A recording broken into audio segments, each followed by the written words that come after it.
what did the Republicans say in the campaign that gives you the idea that they're going to change the New Deal administration? Did they say they'll drop the RFC? Did they say they'll drop housing? Did they say they'll drop Social Security?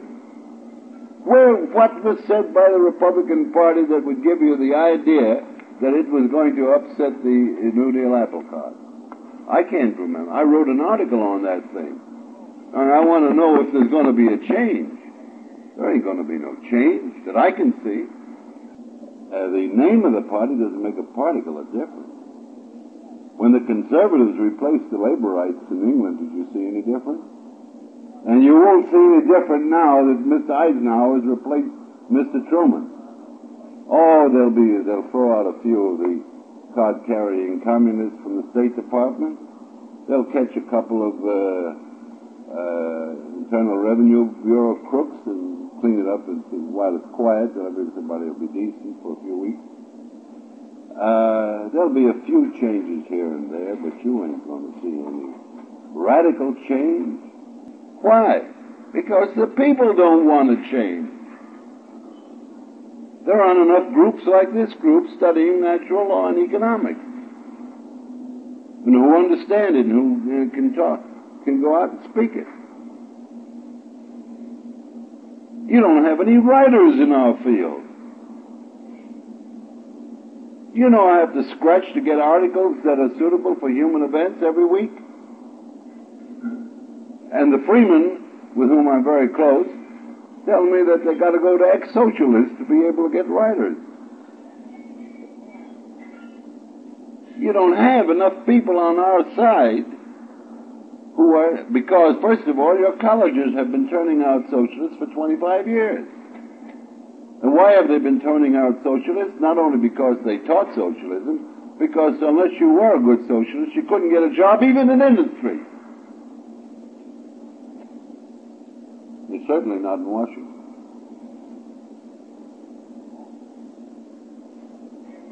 So, you see, what we're up against has been a change in our civilization, a decline of the individualistic values. Everybody's got a bit of a finger in this collectivist pie, and they want to hold on to what they get. They're not thinking of the long run. If they do think of the long run, as a few of them do once in a while, they answer with a classic phrase of Lord Keynes, in the long run we'll all be dead. You cannot improve society through political action. That is one of the indications of the decline of our civilization. This fellow out there in the hills, he don't expect to improve his situation through political action. He goes down to the town to buy that horrible tobacco. That's the way he improves his satisfaction. Sure, we're a lot of individualists. There's still a lot of individualism left in this country. But when you see the Christian churches preaching collectivism, which is a direct opposite of what Jesus taught, then you begin to wonder, how long can individualism last in this country when all the agencies of education, the schools and the churches and the newspapers are preaching collectivism? You spoke of free trade. Well, some months ago I ran into a hot and bothered free enterprise businessman I knew, very, very able and very successful businessman. And we were sitting around the table talking. He was talking free enterprise, and I got madder than hell because I knew he didn't know what he was talking about. So I started on free trade. Which is, what's that got to do with free enterprise? He couldn't see the relationship between free trade and free enterprise. No. Free trade, or protectionism,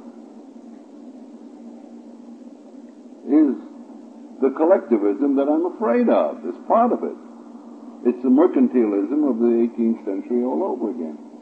It's a centralization of all activities in the government. It's part of the whole thing.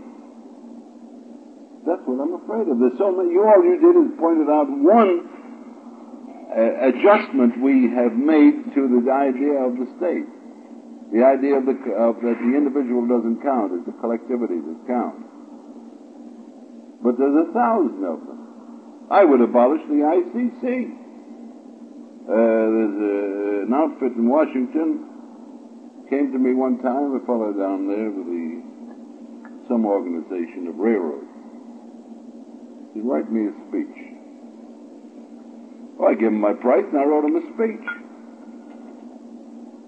I said, abolish the ICC.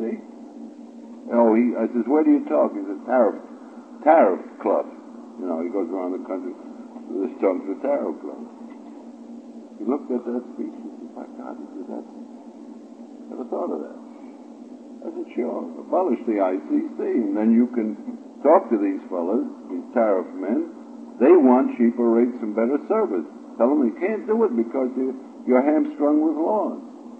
Well, he had his nerve out, and he went out and spoke that way to these tariff clubs.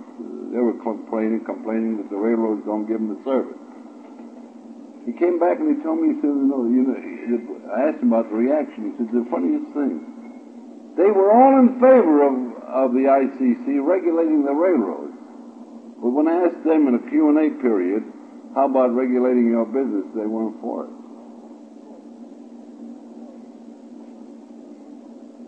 The ICC is much older than anything that I think I'm not sure if Teddy Roosevelt introduced that, didn't he? Or was it earlier than that? So you see, regulation started in this country long before Franklin Roosevelt. Franklin Roosevelt. It started way back. As a matter of fact, our trend towards collectivism, if you want to go to the beginning, started with the Jackson administration when he introduced the principle